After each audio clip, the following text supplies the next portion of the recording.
Olá, eu sou Wellington Lima e hoje nós vamos tratar da visita de Maria a Isabel. Isto ocorreu nas colinas de Judá em cerca de 5 a.C. Nós vamos tratar do Evangelho de Lucas, capítulo 1, versículo 39 até 56. Lucas, capítulo 1, 39, nós temos assim: E naqueles dias Maria levantou-se e foi apressada à região montanhosa, a uma cidade de Judá. A palavra levantou-se aqui é equivalente a partir ou começar uma jornada. A viagem de Nazaré à região montanhosa da Judéia pode ter levado de 3 a 5 dias, dependendo da localização precisa da casa de Isabel. Diante dos bandidos nas estradas, a jornada da jovem Maria foi corajosa, embora ela provavelmente tenha encontrado outras, talvez uma caravana, para viajar. Caso contrário, sua família poderia não ter permitido que ela fosse. A uma cidade de Judá se refere provavelmente a Hebrom, a cidade dos sacerdotes, que estava situada na tribo de Judá, cerca de 40 quilômetros ao sul de Jerusalém e mais de 70 de Nazaré. Versículo 40. Ela entrou na casa de Zacarias e cumprimentou Isabel.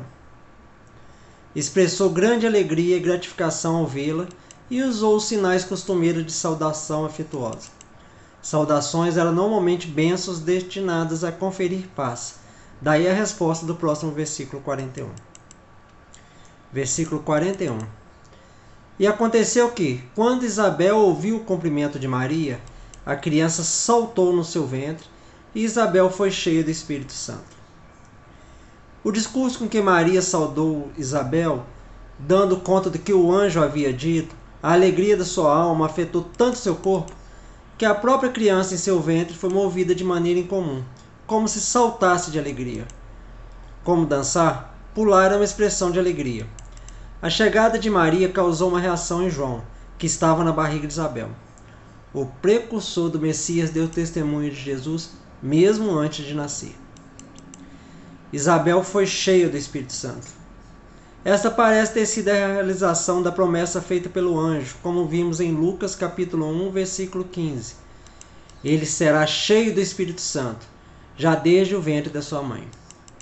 O significado disso parece ser que ela estava cheia de alegria, com disposição para louvar a Deus, com um espírito profético, e um conhecimento do caráter da criança que deveria nascer dela. Todos esses foram produzidos pelo Espírito Santo. A ênfase de Lucas sobre o Espírito é notável, não só no Evangelho, mas também em Atos. Temos em torno de 53 vezes nos dois livros a citação do Espírito Santo. É pelo Espírito Santo que Isabel reconheceu Maria como mãe do Redentor, como vamos ver no versículo 43. E é só pelo Espírito Santo que o pecador pode conhecer a Cristo como seu Senhor. Versículo 42. Então exclamou em alta voz: Bendita és tu entre as mulheres, e bendito é o fruto do teu ventre. Bendita és tu entre as mulheres. A maior honra entre as mães seria ser a mãe do Messias. A linguagem é tirada da poesia das antigas escrituras, mas existe um contraste singular entre a sua aplicação aqui para a mãe do Senhor e para a assassina Jael, conforme Juízes capítulo 5, versículo 24. Bendita seja entre as mulheres Jael, mulher de Heber, Queneu. Sobre as mulheres bendita seja na tenda. Bendito é o fruto do teu ventre. Essas palavras aludem à criança ser a descendência prometida, na qual todas as famílias da terra seriam abençoadas, conforme Gênesis capítulo 3, versículo 15, o proto-evangelho. E porei inimizade entre ti e a mulher, e entre a tua descendência e a descendência dela. Esta te ferirá a cabeça, e tu lhe ferirás o calcanhar. Versículo 43. Como me acontece isso, que a mãe do meu Senhor vem a mim? Como me acontece isso? Literalmente, de onde me acontece isto? Uma expressão de humildade, como se dissesse: por que é que a mãe do meu Senhor deveria vir a mim, como se para me honrar? Isabel maravilhou-se com a graça concedida a ela de fazer parte do grande plano divino. A mãe do meu Senhor. O espírito profético que parece ter dominado Isabel deu-lhe uma compreensão clara do mistério do nascimento do Messias prometido. Se Isabel não tivesse falado por essa inspiração, como nos é dito, ela não poderia ter suspeitado disso. A saudação de Isabel mostra que ela estava pronta a reconhecer o filho de Maria como seu Senhor. Portanto, Isabel é a primeira a chamar o Messias de meu Senhor. Versículo 44. Pois eis que, quando a voz do teu cumprimento chegou aos meus ouvidos, a criança saltou de alegria no meu ventre. Embora Isabel estivesse grávida de um filho tão esperado, ela poderia ter invejado Maria, cujo filho seria ainda maior do que o dela. Em vez disso, ela estava cheia de alegria porque a mãe do seu Senhor fora visitá-la. Versículo 45. E bendita é a que creu, pois as coisas que da parte do Senhor lhe foram ditas se cumprirão. Isabel, nessas palavras, elogiou claramente a fé e a humildade que Maria expressou quando o anjo lhe assegurou que ela deveria engravidar em seu estado virginal, com uma referência oblíqua ao comportamento de Zacarias, que provavelmente a informara escrevendo sobre tudo o que lhe havia acontecido. Bendita é a que creu. A fé é aqui representada como fundamento da verdadeira felicidade, porque recebe o cumprimento das promessas de Deus. Tudo o que Deus prometeu, Ele pretende realizar. Devemos acreditar no que Deus falou. Sua própria autoridade é uma razão suficiente para acreditarmos. Versículo 46. Então Maria disse: a minha alma engrandece ao Senhor. Agora segue uma canção notável e interessante da Virgem, que mostra claramente como foram eminentes suas realizações na graça do Espírito Santo.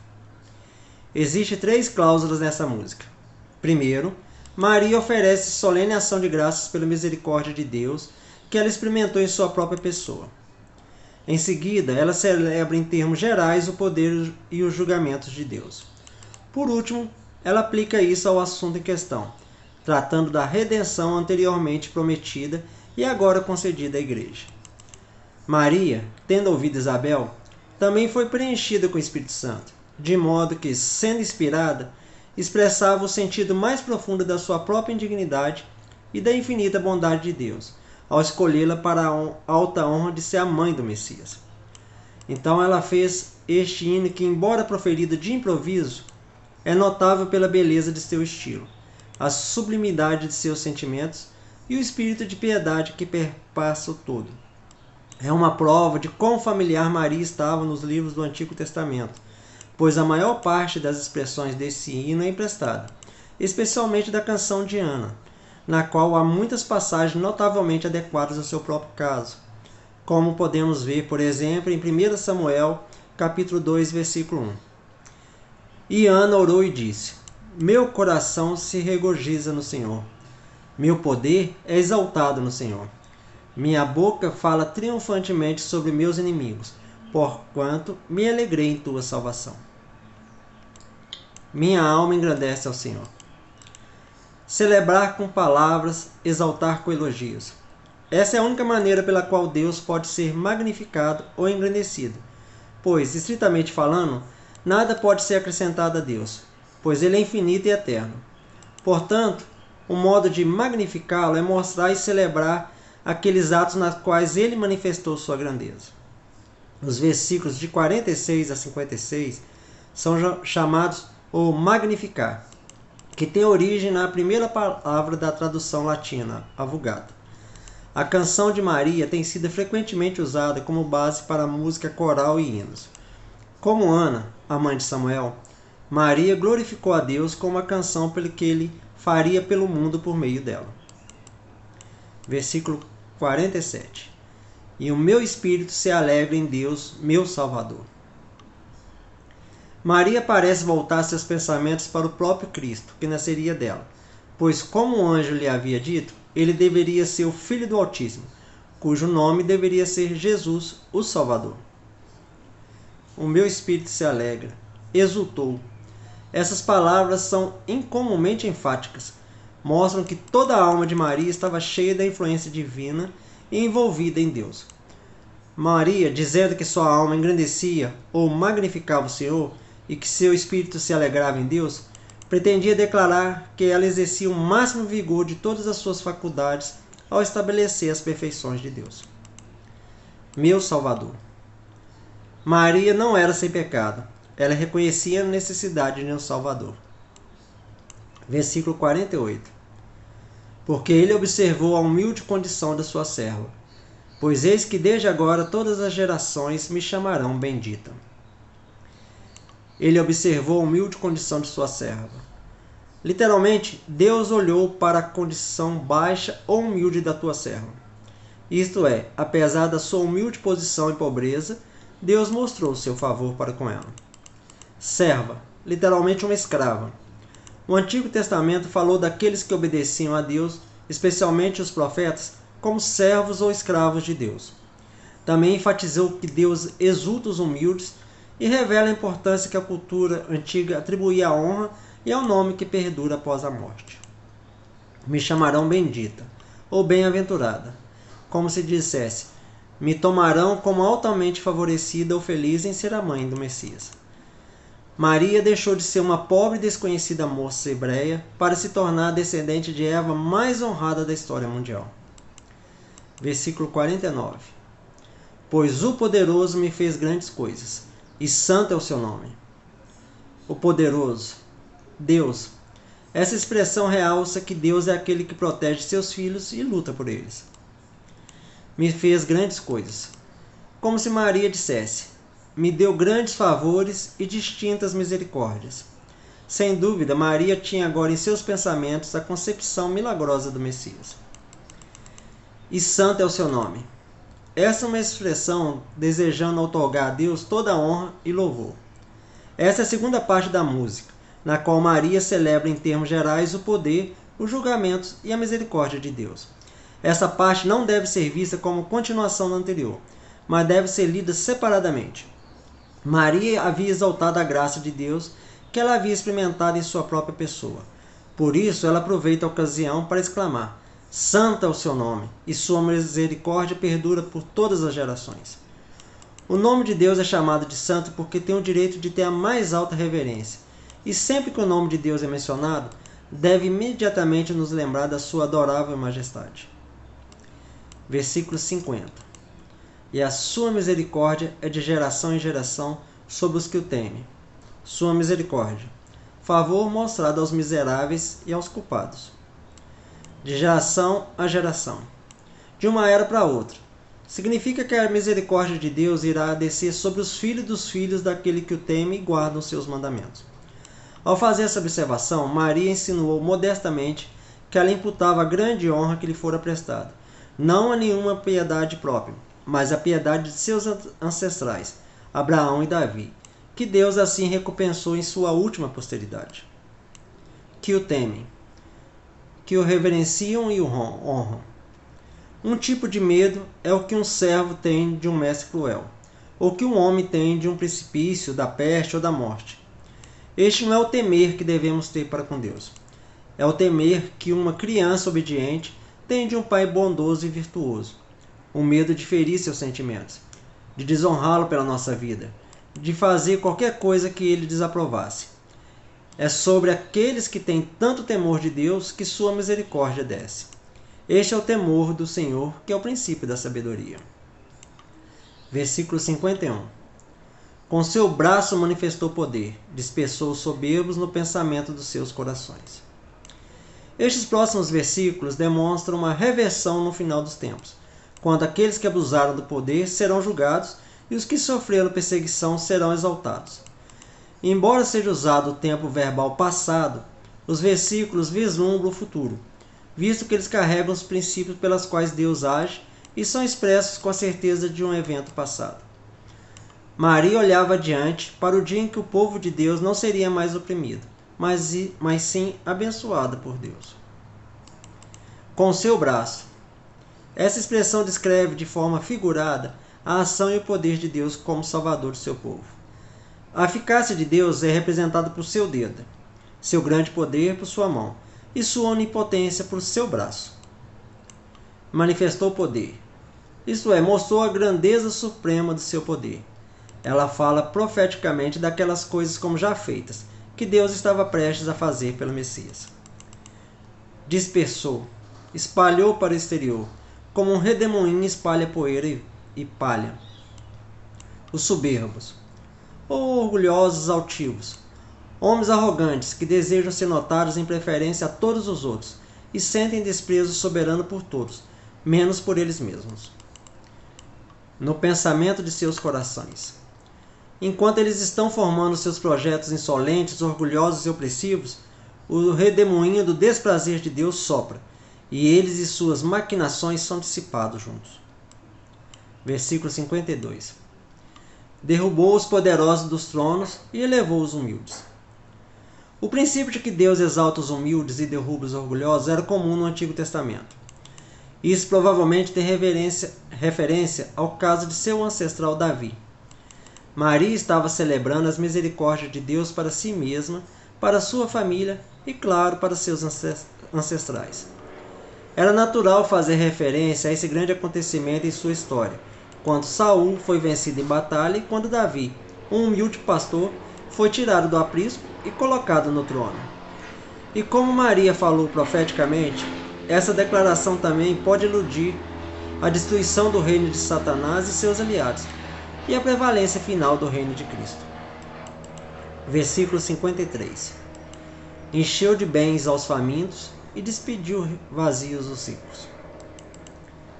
Tanto os pobres como os ricos estão aqui belamente representados como esperando no portão de Deus na condição de mendigos, os ricos na expectativa de receber a honra de dar à luz o Messias, os pobres na expectativa não dessa bênção, mas de pequenos favores adequados à sua condição. Enquanto esperam, Deus, por um exercício da sua soberania, concede o favor tão cobiçado pelos ricos a uma família pobre, e manda embora os ricos, decepcionados e descontentes, pois tal é a força da palavra original. Há uma alusão aqui, como em várias outras partes desse hino, ao caso de Ana e Penina. Vemos especificamente 1 Samuel, capítulo 2, versículo 5. Os fartos se alugarão por pão, e cessaram os famintos. Versículo 54. Auxiliou ao seu servo Israel, lembrando-se da sua misericórdia. Nessa última parte, as declarações gerais são aplicadas por Maria à ocasião presente. O significado é que Deus concedeu agora a salvação que ele havia prometido aos santos pais. E auxiliou tem o sentido de levantar, contendo uma metáfora elegante, pois o estado da nação estava tão caído que toda a sua restauração não poderia ser esperada em princípios naturais.